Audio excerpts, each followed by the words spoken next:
do you think it took a factory machine to make your entire outfit? Minutes, maybe even seconds? Well, it took about 100 hours for me to hand make this sweater, so let's talk about it. Often viewed as simple hobbies, embroidery, crochet, and knit are historically significant art forms that reflect cultural traditions, require specialized techniques, and provide opportunities for creative expression. As fast fashion has become more popularized, learning the intricacies of fiber arts brings a whole new understanding of the history, creativity, and skill behind art and clothing. Along with my personal participation in the fiber arts, I researched books, scholarly journals, and credible websites about this topic. Today we'll be talking about embroidery, crochet, and knit. Let's dive right in. What is embroidery? So embroidery is the decoration of fabric, often linen or cotton, through the weaving of thread through a needle.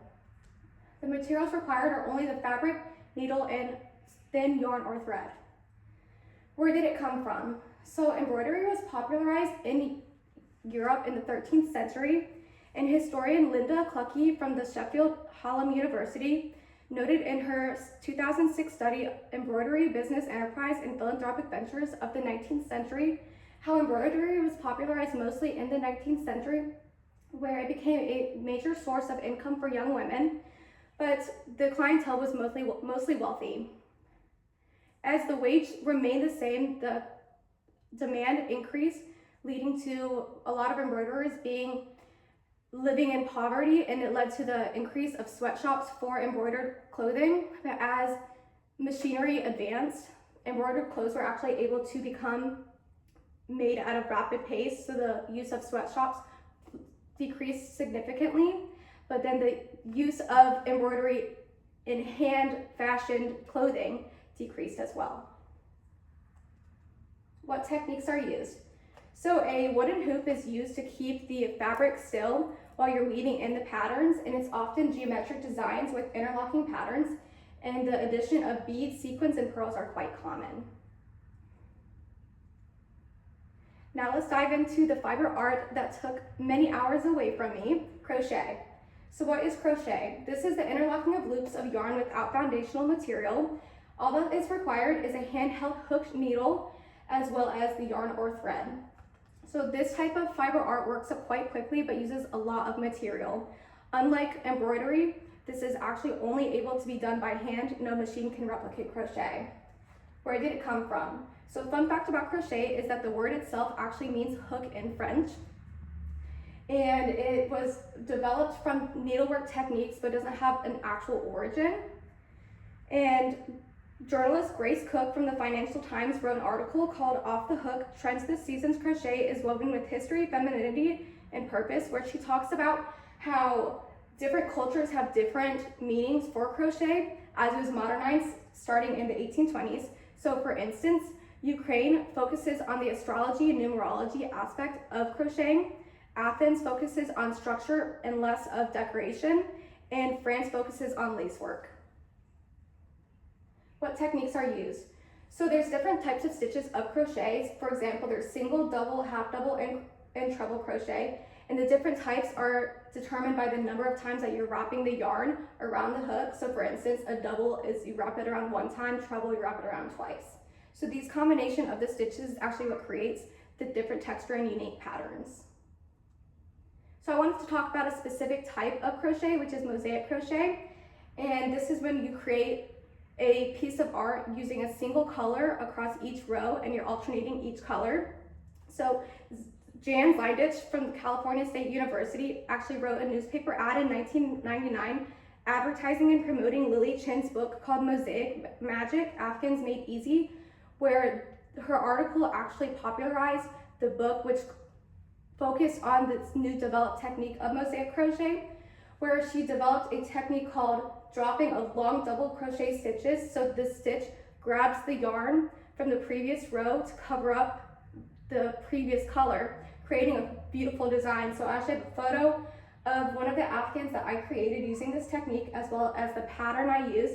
So each box represents a singular stitch, and an X is drawn in where you do the long double crochet stitch.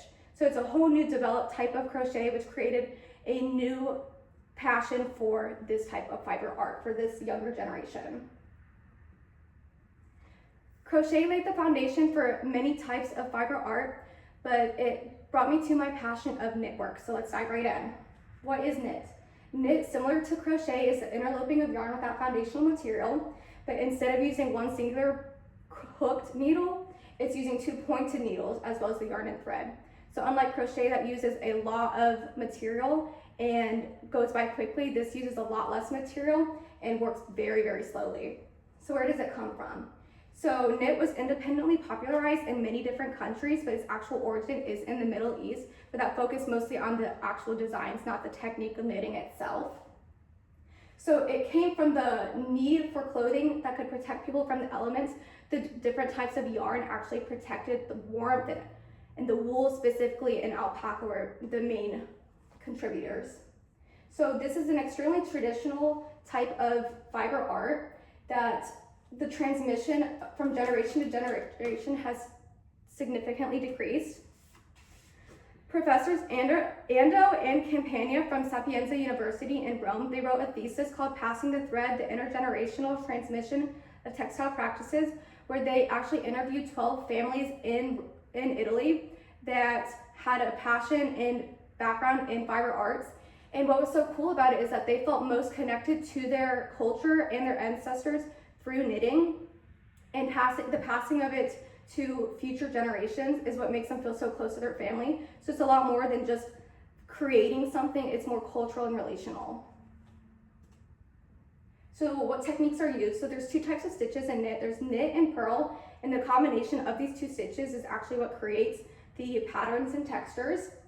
And so author Edridge Giunta and Joseph Sikora wrote a book called Embroidered Stories, where they have dozens of fiber artists write their own excerpts and stories. And one that really stood out to me was Knitting by Barbara Crooker, where she talks about how she takes words and turns them into poems. So the words on this pattern right here actually is what led to the creation of this sweater that I'm wearing right now.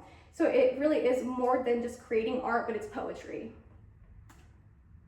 So circling back to Professor Ando and Campagna's research, they actually concluded their study by talking about how all three of these fiber arts are more than just making art, but it's devices of relation and cultural aspects of bringing people together.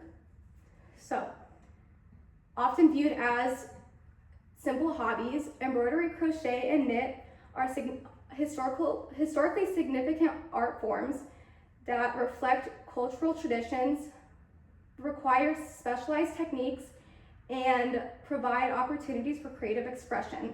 Today we went over 3 types of fiber art: embroidery, crochet, and knit, and I will leave you with this question. Next time you put on a sweater, will you be thinking about the hands that made it? Thank you.